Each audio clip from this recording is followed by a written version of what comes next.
Bonjour et bienvenue dans ce magazine Alerte Export de novembre 2017.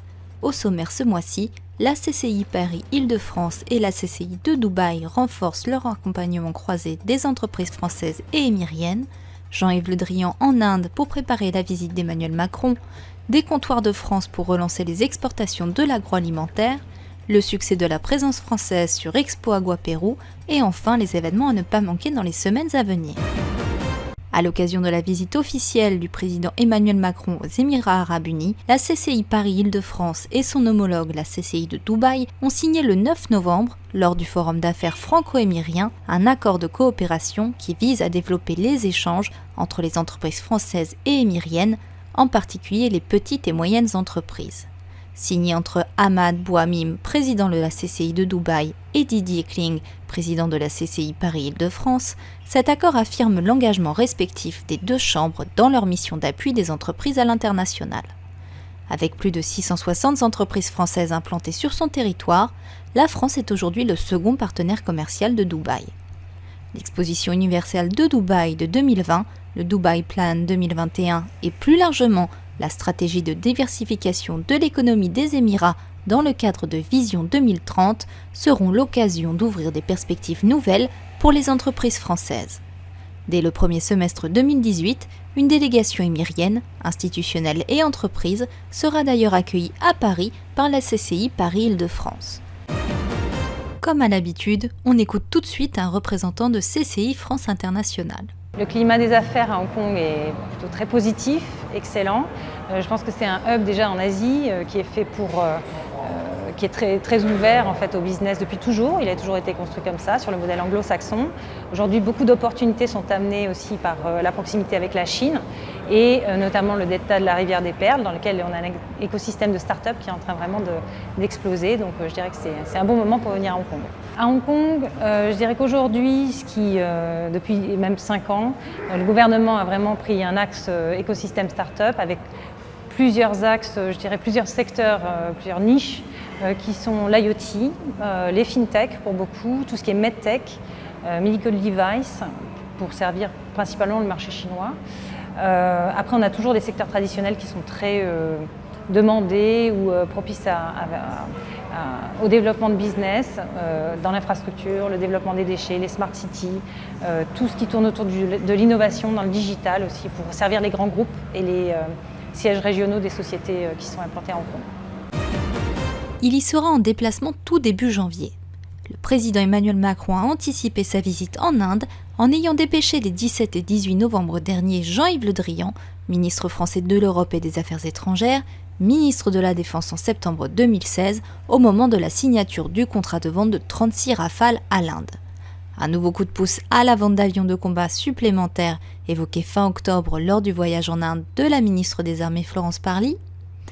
Le séjour du ministre de l'Europe et des Affaires étrangères coïncide avec le lancement à Jaipur de la 3e édition de Bonjour India, un événement célébrant la créativité, l'innovation, la coopération franco-indienne dans 33 villes et dans tous les domaines – culture, recherche, économie, éducation. Parmi les nombreuses manifestations prévues jusqu'en février prochain, l'exposition The Experience, une expérience virtuelle et de réalité augmentée, retracera les grandes étapes de la relation bilatérale.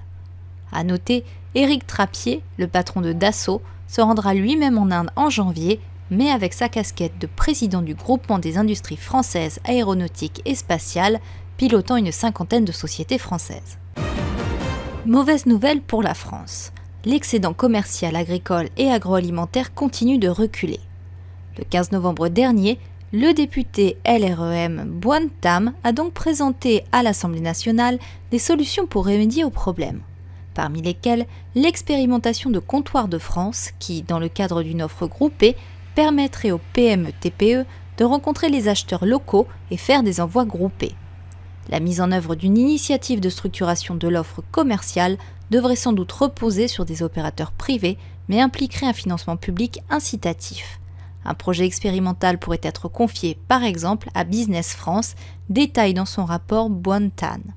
Faciliter l'accès des PME-TPE aux outils publics de garantie, assurance, prospection, assurance crédit, constitue l'autre piste préconisée par Boan Tan pour permettre aux produits agroalimentaires français de rayonner plus largement sur les marchés export.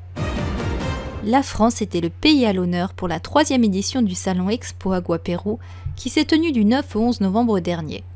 L'Hexagone était partie intégrante de l'organisation aux côtés du Centre de compétences de l'eau, le CCA, de CEDAPAL, l'OTAS, la SUNAS et l'ANEPSA. Le groupe France était composé quant à lui de l'ambassade de France au Pérou, la Chambre de commerce et d'industrie franco-péruvienne, l'IRD, l'AFD, l'IFEA, ainsi que les entreprises Veolia, Suez et Saint-Gobain.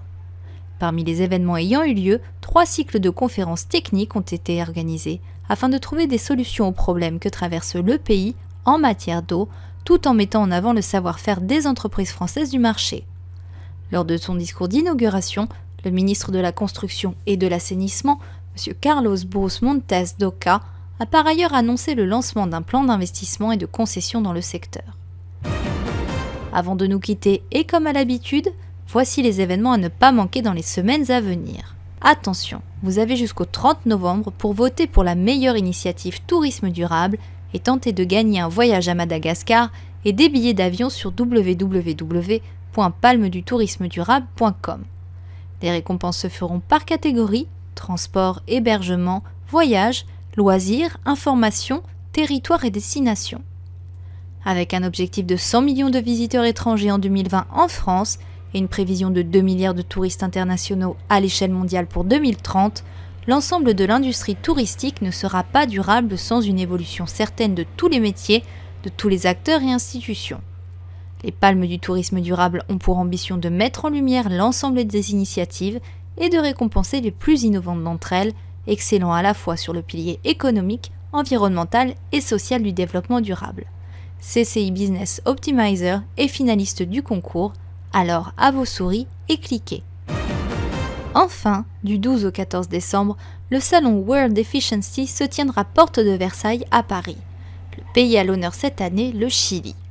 Partenaire du réseau Promo Salon, la Chambre de commerce franco-chilienne est en effet responsable de la promotion de cette rencontre internationale sur l'économie sobre en ressources et en carbone.